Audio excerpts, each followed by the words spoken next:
গুলি লেগেছে হাদির আদর্শে, জুলাইয়ের মতাদর্শে। জুলাই শেষ হয় নাই, জুলাই সেদিন শেষ হবে যেদিন ভারতের আধিপত্যবাদ শেষ হবে আমাদের দেশের ওপর থেকে, সেদিন জুলাই শেষ হবে। জুলাই শেষ হয়নি, জুলাই সেদিন পর্যন্ত শেষ হবে না। বাসায় বুড়া বাবা মা অবুঝ সন্তান রেখে আসছি, হাদিস শিখিয়ে দিয়ে গেছে, হাদিস শিখিয়ে দিয়ে গেছে যে আল্লাহর জিম্মায় সংসার বাচ্চা কাচ্চা ফেলে রেখে এসে রাজপথে কিভাবে বসে থাকতে হয়, রাজপথে কিভাবে ল্যাটকা মেরে বসে থাকতে হয়, হাদিস শিখিয়ে দিয়ে গেছে। হাদি আমাদেরকে স্ট্র্যাটেজি শিখিয়ে দিয়ে গেছে যে তোমরা কিভাবে রাজপথ দখল করবা, কিভাবে রাজপথ না ছাড়তে হয়, হাদি আমাদেরকে শিখিয়ে দিয়ে গেছে। ৭১-এর ১৬ই ডিসেম্বর আমরা বিজয় দিবস পালন করি। আজকে মনে হচ্ছে আমাদের বিজয় আসে নাই।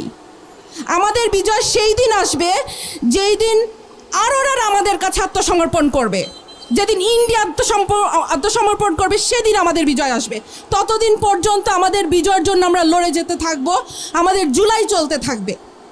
সরকারের কাছে আবেদন, এই গ্রামে গঞ্জে শহরে সবখানে ১৫ থেকে ৪৫ বিবেচনাক্রমে ৫০ পর্যন্ত মানুষদেরকে সামরিক ট্রেনিং দিতে থাকো।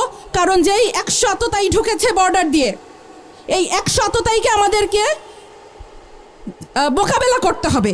সেই আততায়ীদেরকে মোকাবেলা করার জন্য যে শকুন থাবা উঁচিয়ে রেখেছে চারিদিক থেকে ইন্ডিয়া, সেই ইন্ডিয়াকে আমাদেরকে মোকাবেলা করার জন্য আমাদেরকে ঘরে ঘরে মা বোন ছেলে মেয়ে নির্বিশেষে ট্রেনিং দিতে হবে, কারণ আমাদেরকে এদেরকে মোকাবেলা করতে হবে। আমি ক্ষুদিরাম দেখি নাই, আমি আজাদ দেখি নাই, আমি হাদিকে দেখেছি।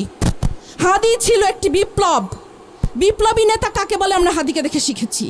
নাওয়া খাওয়া সংসার বাচ্চা কাচ্চা ভুলে কিভাবে রাজপথ দখল করে থাকতে হয়, কিভাবে বলিষ্ঠ কণ্ঠস্বর, একটা আকুত ভয় কণ্ঠস্বর কিভাবে হয়, হাদিকে দেখেছি। আমি বলতাম হাদি হচ্ছে এই যুগের সাকা চৌধুরী। কোনো ভাষা মানে না, ল্যাঙ্গুয়েজ মানে না, যেভাবে খুশি সে ভাষণ দিত। এখন তোদের বলতেছি যারা মেরেছিস, এখন কি মেয়ে মানুষের মুখ থেকে তোদের গালি শুনতে হবে? নে খা, দিব এখন তোদেরকে গালি। হাদি শিখিয়ে দিয়ে গেছে গালি কিভাবে দিতে হয়। পলিশড স্পিচ দিয়ে বিপ্লব হয় না, তোদের গালি দিয়ে তোদেরকে বন্ধ করতে হবে। তোরা হাদির গালি সহ্য করতে পারিস নাই, হাদিকে শেষ করে দিয়েছিস।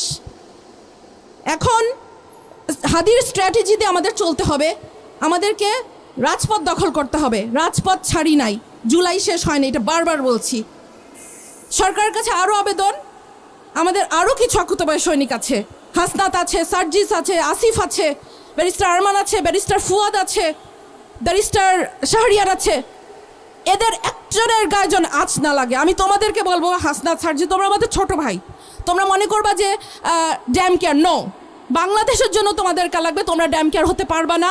তোমরা নিজেদের সেফটির ব্যাপারটা চিন্তা করবা, কারণ বাংলাদেশকে তোমাদেরকে লাগবে। তোমরা নিজেদের ড্যাম কেয়ার ভাববা না। আল্লাহ হাদিকে নিয়ে গেছে, হাদি দেখিয়ে দিয়ে গেছে ড্যাম কেয়ার কাকে বলে। বাট প্লিজ বাংলাদেশের জন্য তোমরা ড্যাম কেয়ার থাকবা না। সরকারকে বলবো তোমরা এদের সেফটি সিকিউরিটি নিশ্চিত করবা। ওই মরে যাওয়ার পরে সারা কি পরিবারের আমি খেয়াল করব, বাচ্চার দখল করব, নো, এটা যেন আর না হয়, এটা যেন রিপিট না হয়। সাদিক কায়েমের কথা বিশেষ করে বলবো, কারণ শিবির তো তোমাদের চোখের শুল, বাট সাদিক খান যেটা করে যাচ্ছে তোমরা বাকি অনেকেই সেটা করতে পারছো না। আমি সেটাই বলবো যে এই বিপ্লবীদের গায়ে যেন আঁচ না লাগে।